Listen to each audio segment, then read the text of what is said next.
In a world where health is our greatest wealth, one woman's vision has sown the seeds of change.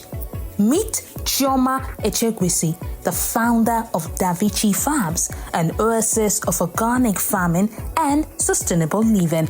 In 2018, Chioma embarked on a mission to cultivate more than just crops. She founded Davichi Farms and Agrotech Nigeria Limited with a simple yet powerful goal: to provide health-conscious individuals with pure, organic produce grown in harmony with nature. At Davichi Farms, the land is nurtured with love and respect, yielding fruits, vegetables, and grains that are as wholesome as they are nourishing. Every product is a testament to Chioma's commitment to quality, sustainability, and the well-being of her community. Chioma's journey is more than a tale of entrepreneurship. It is a story of dedication to a healthier future. Through Davichi Farms, she is leading the way in organic farming, offering a fresh, vibrant alternative to conventional produce. Join us as we celebrate the inspiring journey of Chioma Echegwisi and Davichi Farms. This is more than a farm. It's a thriving ecosystem of life, health, and the promise of a better tomorrow. My name is Chioma Echegwisi. I'm the founder and CEO of Davichi Farms and Agrotech Nigeria Limited. Davichi Farms was founded in 2018 and we are into agriculture. So Davichi Farms is an integrated farm located in Shimawa, Ogun State, where we do purely organic vegetables, poultry, and then we also have some bit of agrotourism. So every year we get to do Christmas getaway and we get families come spend the Christmas weekend on the farm. So it helps us to be able to connect people to their food, to the source of their food. Because a lot of people eat and don't even think for a moment how that food that they eat is grown. And that's why we're all about agriculture. And, I remember when I first started, thinking about going into agriculture, I just lost a very dear aunt to me to cancer. And then I realized that a lot of the food that we eat are filled with carcinogenic properties because they're grown with fertilizers. And so at that point, I made up my mind that I was going to grow food that were without fertilizers. Now I've done that business for about 6 years, 7 years, and I can truthfully say that I have grown food without fertilizers. And that's because it's for us at Davichi, it's our USP. It's our unique selling proposition that when you pick any of our products, it is free, and it is free of any of those substances. And that's why a lot of our customers patronize us today, because they're sure that what they get or what they want is what they are getting, and what we say we do is what we are getting. Of course, the business has not been without challenges, especially in a country like Nigeria, where we're so dollar denominated, and then when there's a crisis in one region of the world, we're crying because it's dollar is involved. It's our poultry business is so challenged because every day the cost of feed is continually going up, and that's because there's war in Ukraine, and so we can't get in wheat, we can't get in maize because we are importing all of those grains, so it has challenged the business. And then I actually want to use this opportunity to talk to the government. We need to shut our borders. Nigeria has the capacity to be able to grow its food. We can feed ourselves and we can feed West Africa. Let me not say the world, but we can feed ourselves, we can feed West Africa. And because today, poultry farmers can't even sell at cost because poultry is coming in from Cotonou and our borders are so porous, and then a lot of farms are shutting down. People are abandoning their businesses and going abroad to go and do menial jobs when we can actually be producing enough food for people to eat. So it's really been a challenge for us in the poultry business. And I really trust and I believe that someday we're going to be able to produce enough grains to be able to help our poultry industry in Nigeria. Of course, I've been in this business and I can truly say it's been rewarding. I tell people that agriculture teaches you patience. The fact that you can sow a seed to the ground and then you watch it sprout and you watch it grow and turn to food and you can actually harvest and eat. It's truly, truly a rewarding experience. And I want to encourage everyone. You don't have to own lands to grow food. On your balcony, at your backyard, you can grow food. Especially right now that we're having a food crisis in Nigeria, you can actually grow food. In those bags, in those broken buckets, in those broken cups, just put in that soil and plant your seed. With your little vegetables, you can actually have food and then be able to eat proper diet. Even if you are doing 001 or 101 or 00 or 101, But anyway, wherever it is that you're located, you can actually grow food because agriculture is truly, truly a rewarding experience. We watch people, we see that we're able to feed our community and then we're able to grow food sustainably because we do organic and we are an integrated farm, nothing goes to waste. So we're able to watch our carbon counts, and our carbon emissions, and then we are able to ensure that our environment is sustainable. We're growing food, consistently on the same land, and we're sure that everything around us is not being negatively impacted by our business. Even though agriculture has been a very rewarding experience, it's not without its challenges. In Nigeria, we live in a very patriarchal society, and then access to land is a major challenge. Because when you want to buy land, you have to buy it at the same cost with someone who is into real estate. So there's really no, you don't have easy access to land.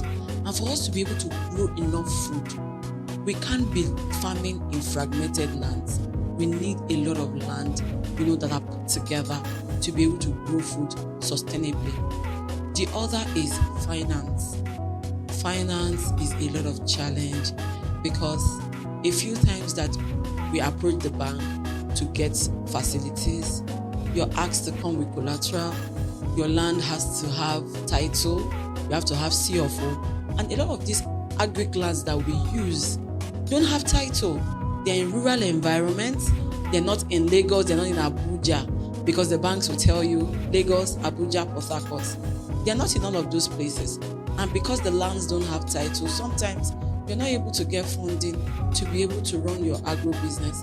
The insurance companies, a lot of them are running away from, insuring agric businesses because they call us high risk. Yes, we're into primary production, and so, you're left at the mercy of nature a lot of times. And because we really don't have technology, because I believe that if we're able to get in technology into the things that we do, we'll be able to reduce a lot of our losses, especially our post-harvest losses. So we need the government to be able to support us with some of the policies that are being put out, with technology to be able to make us, run cutting-edge businesses, and be able to compete favorably with our counterparts in other countries. Then the other thing is everybody wants to do white-collar jobs.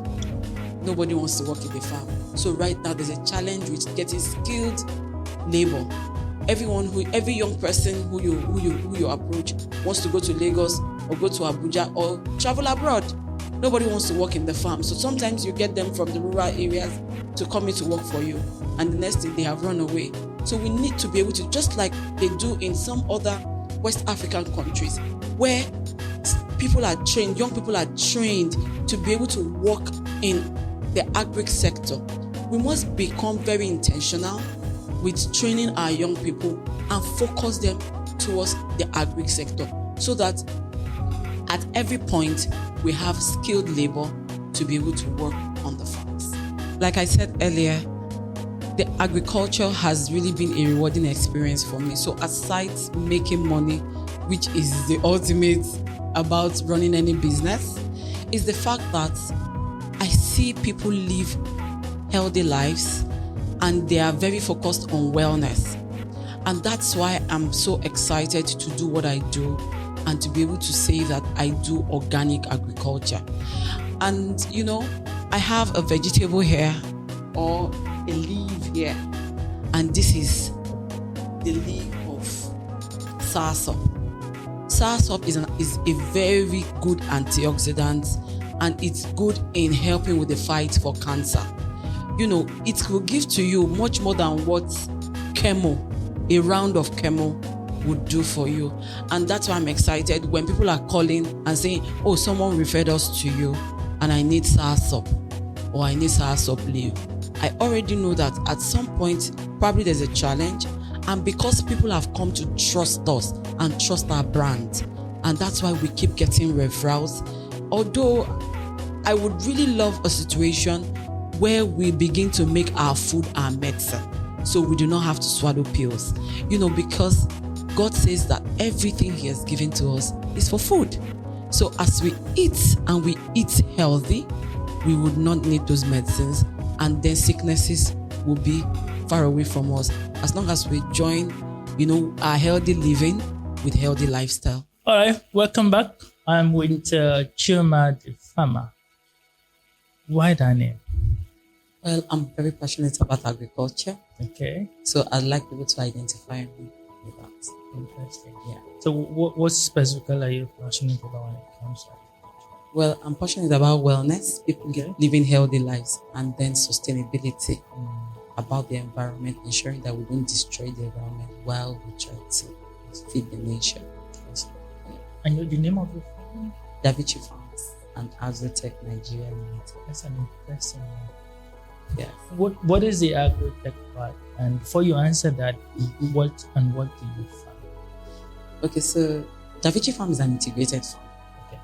And when I say integrated, we do both live crops, livestock, and cropping. Okay. So we do commercial broiler production, and then we're into farming of vegetables and fruits. We do goats, small ruminants, rabbits, and then we do catfish farming.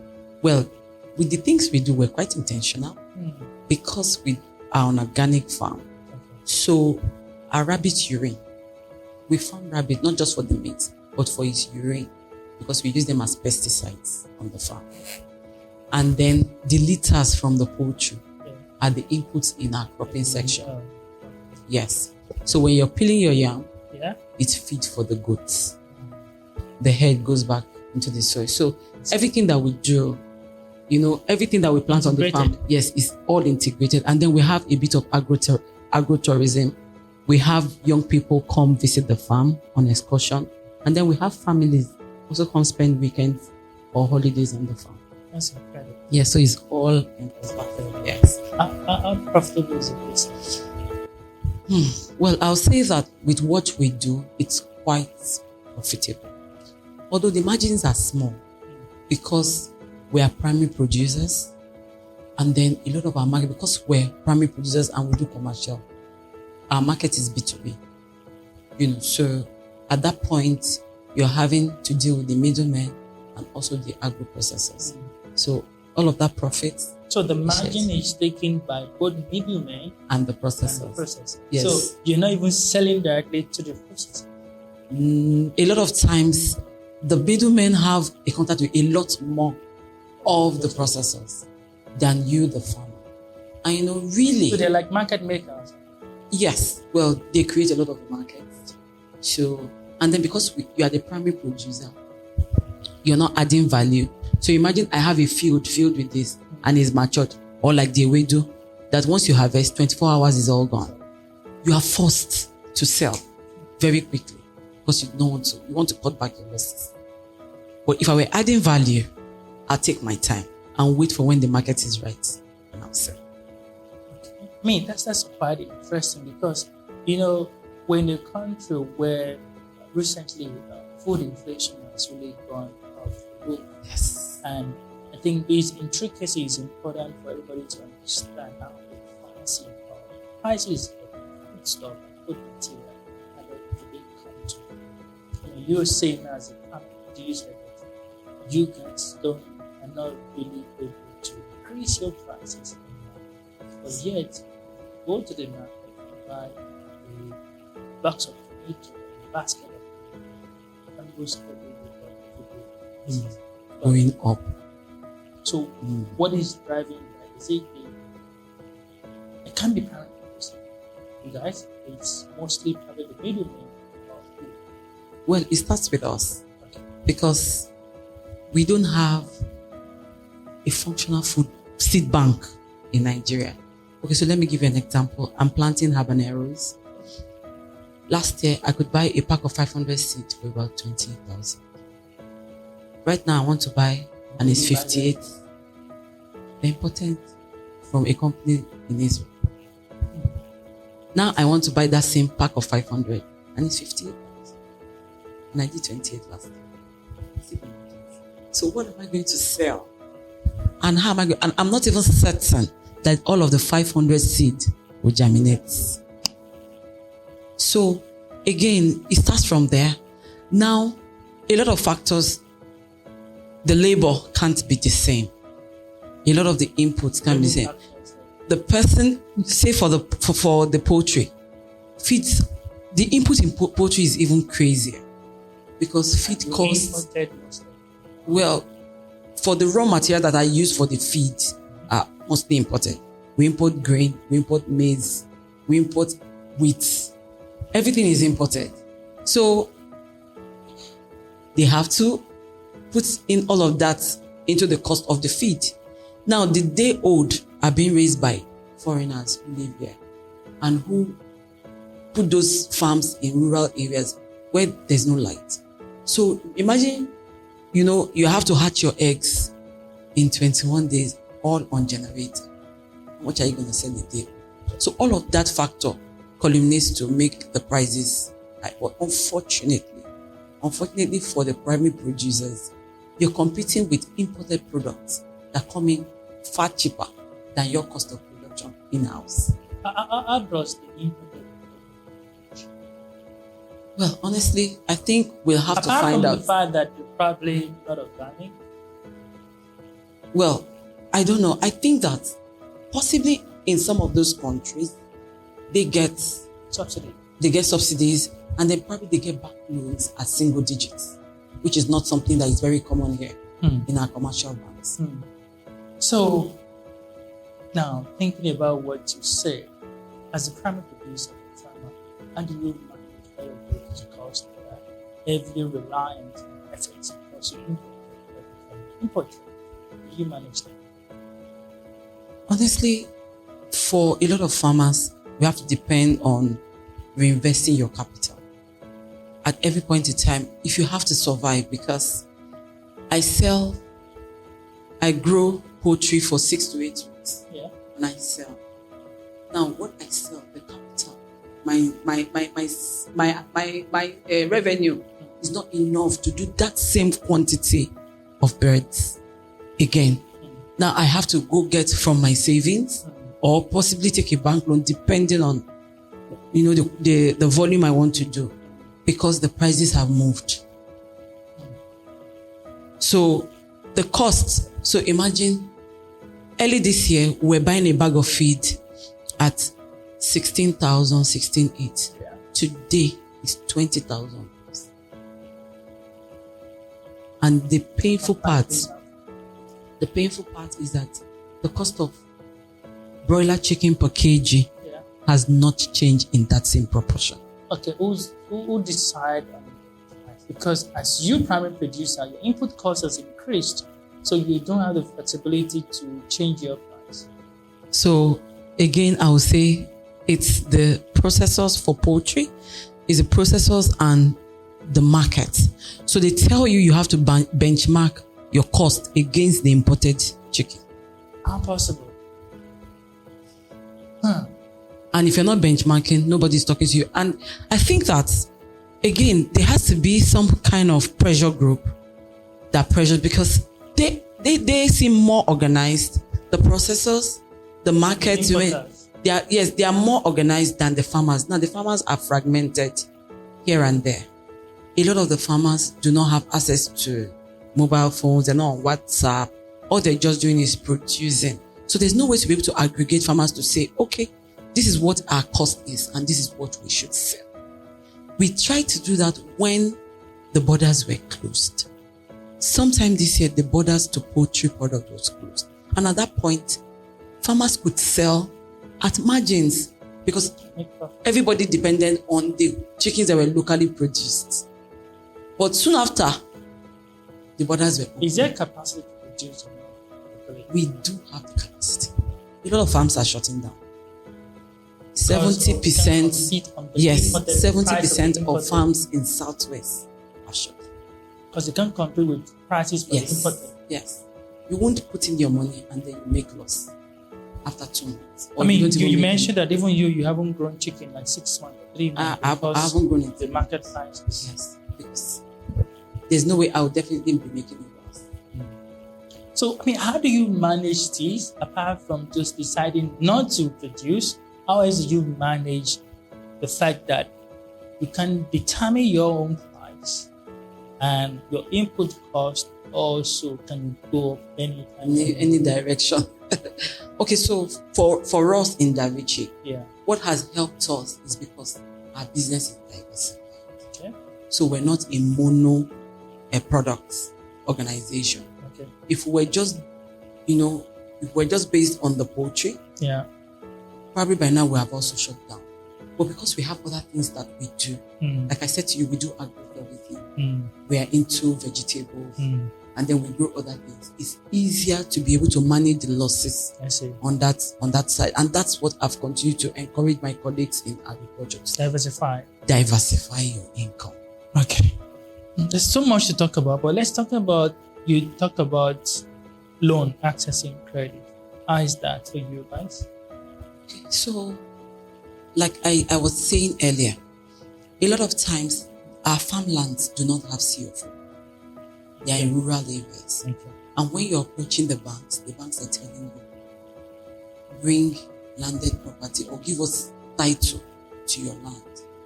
And because you do not have title, can't you go register in the local council? Okay, so these farms, a whole lot with, first, aside from, I can even do a survey deed, do a title deed on my land. But then, they also specify the location where they want this land so that it's easy to sell in case of difference. But they will say it has to be in Lagos, Abuja, or Port Harcourt. Yes. So, they tell you Lagos, Abuja, Port Harcourt. And a lot of these farms are not in Lagos, Abuja, or Port Harcourt. Even if they're in those places, they're in one interior in those places. And again, most farmers do not own their lands. Okay. They are always leased lands, so they cannot use those lands as collaterals. So you to get in access credit. Isn't it not so easy? Isn't it government driven or government backed kind of? Well, we're supposed to have. We have an agreed bank, but how much or how well is the agreed bank doing? Because the agreed bank is supposed to understand every industry, know the intricacies for every industry, and know how well to be able to meet the farmers at their level. So there could be interventions. Yeah. Because the margins that you give a primary producer, if you give me a loan at double digits, I will only be working to pay back my interest because my margins are very small. If it's not single digits, we really can't compete. All right. So there seems to be a lot of things that are not under your control. The fact that the pricing is not under your control, and you can't even control the cost of your input. All of those alone, I think, complicate you managing the production process, and even your profitability. Yes. Because it seems like you can't even wake up and decide on your own margin. So it just complicates everything, and I just wonder how you've been able to stay afloat for the last 8 years. And let me allow you to answer that before I ask my bold question. Okay, so like I said, what has helped us is because we've been able to diversify our revenue, our revenue streams. So we're able to take the hits from the poultry industry. For organizations that are mono product, it's a bit challenging, So, and then again, I think that as agro producers, we need to form ourselves into cooperatives, because I think that the banks may be able to be a bit comfortable if they can lend to cooperatives and they get the cooperatives to do on lending to their members, who they can verify, and who they know. It's easier to lend than just going as an individual to a bank. Except you're very big. You are big.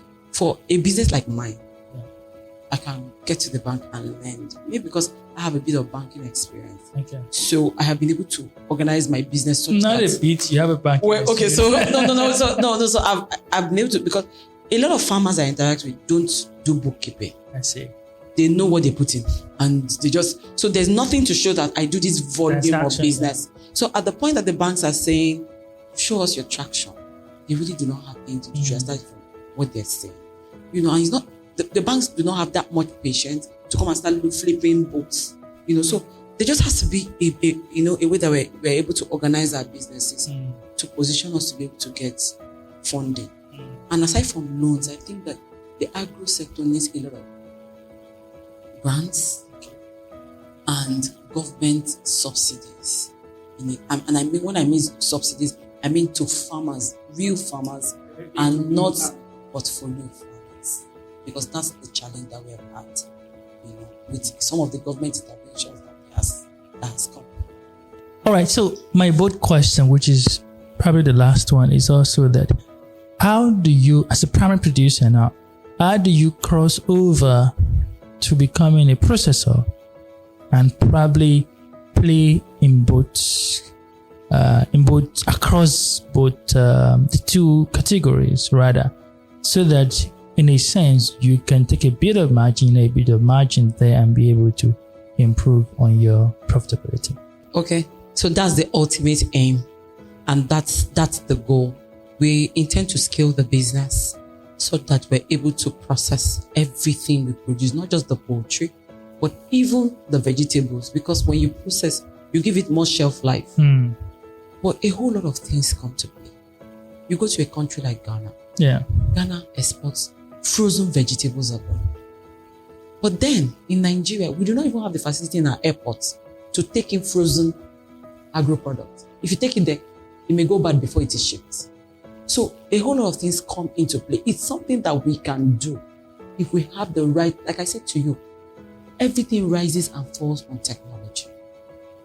Technology is very important, because I produce 10,000 birds. I can decide to process everything, but I must also be able to be sure that it is going to be efficiently used, so that it's not just once in 2 months that processing plant is used. Otherwise, it really doesn't make economic sense. You understand? So as I am setting up that plant, I must be sure that I have a hub of other poultry farmers that are also going to be using it at a fee that is not so ridiculous. And then I have the market that can take it, because, or you are able to partner with people, because that's the ultimate aim. And I preach, and every time I speak to farmers, I tell them, think of adding value to whatever you produce. You're doing cassava, you're producing gari or fufu. Add value. When you add value, you make more. And and we can actually get that if we're able to form ourselves into hubs, So I have a farm in Shimawa, and I'm able to aggregate other farmers who are doing similar things in Shimawa, and we have just a processing plant, and everybody can bring their produce. So we're not under pressure to sell to just anybody. We can add value and wait until when the market is right. But then it's not something an individual or just any individual. You need a lot of government support. And again, we need technology. Technology. And there's so much I want to discuss with you, but we don't have time. So thank you so much. Thank you. Thank you for having me. It's been a pleasure.